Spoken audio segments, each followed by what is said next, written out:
वो तो था और है और हमेशा रहेगा। आज तेरे पैर जमीन पर लग गए। राजेश्वर जमीन पर रहकर भी आसमान में उड़ता है। प्यारे दोस्तों, इन दो अभिनेताओं की शानदार एक्टिंग तो आपने देखी ही। दोनों सीनियर मोस्ट अभिनेता थे बॉलीवुड के और दोनों किसी की नहीं सुनते थे। दोस्तों, दोनों अभिनेताओं की आपसी विवाद का किस्सा आइए सुनाते हैं इस वीडियो में। दोस्तों, आज बॉलीवुड की एक जबरदस्त स्टोरी जिसमें दिलीप कुमार और राजकुमार से जुड़ी है। तो दोस्तों, इसमें दोनों एक साथ, दोनों को एक मूवी में एक साथ लाने के लिए सुभाष घई को कितनी मेहनत करनी पड़ी, ये सब आपको सुनने को मिलेगा। इसलिए आप वीडियो को लास्ट तक जरूर देखें, आपको बहुत सारी जानकारी बॉलीवुड से संबंधित मिलने वाली है। तो दोस्तों, शुरू करते हैं। दोस्तों, दिलीप कुमार और राजकुमार दोनों का नेचर, एक उत्तर तो दूसरा दक्षिण ध्रुव, दो फुटबॉल साइज ईगो वाले आर्टिस्ट क्या कभी एक प्लेटफॉर्म पर आएंगे? क्या इनकी अदाकारी के जौहर आमने सामने देखना नसीब में होगा दर्शकों को?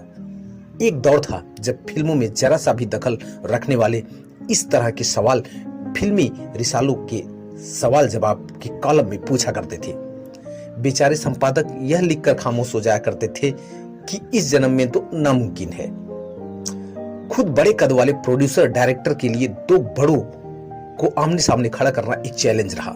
सुभाष घई को मालूम था कि पर्दे की दुनिया से दूर यह दोनों आर्टिस्ट एक दूसरे की कद्र भी बहुत करते हैं।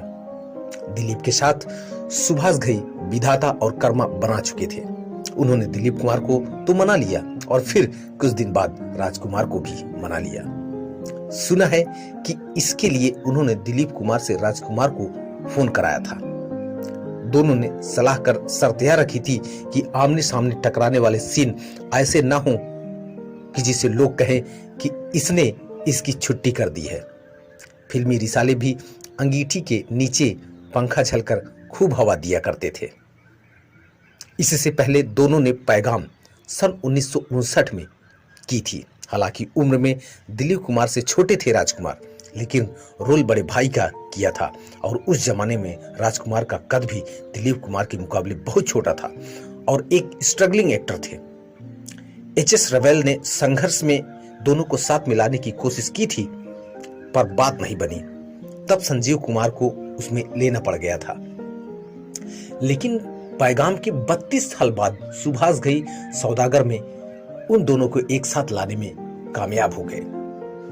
किसी को यकीन नहीं आया। शुरू में तो कोरी अफवाह माना गया, मगर सुभाष घई बड़े उलटफेर करने में माहिर हो चुके थे। लोगों को यकीन करना पड़ा। तब ये उस समय का सबसे बड़ा और सनसनीखेज कास्टिंग कॉप था। ज्यादातर लोगों का ख्याल था कि फुटबॉल साइज ईगो वाले साथ आ तो गए हैं, मगर फिल्म पूरी होने की गारंटी नहीं है। दिलीप कुमार से तो फिर भी सहयोग की उम्मीद थी, मगर जानी राजकुमार से नहीं। दरअसल राजकुमार उस दौर के सबसे बड़े ईगो वाले आर्टिस्ट थे।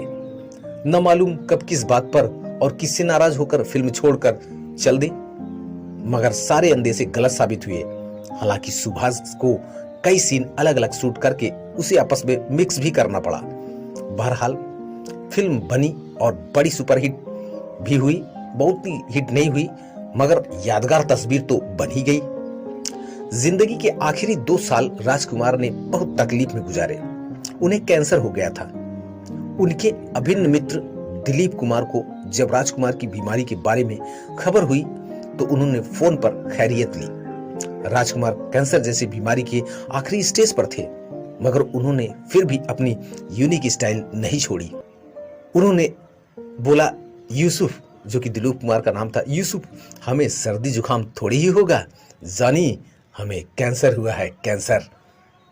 इसके कुछ ही दिनों बाद राजकुमार साहब का इंतकाल फरमा गए और उसके बहुत दिनों बाद हम आपको मालूम है कि दिलीप कुमार साहब भी एक लंबी बीमारी के बाद इस फानी दुनिया को अलविदा कह गए हैं। दोस्तों, ये थी स्टोरी दो ईगो साइज वाले एक्टर की कि उनको लाने में बड़ी मशक्कत करनी पड़ी।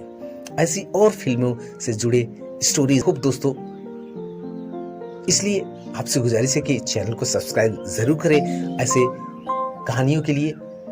फिर मिलते हैं किसी नए वीडियो में, तब तक के लिए धन्यवाद।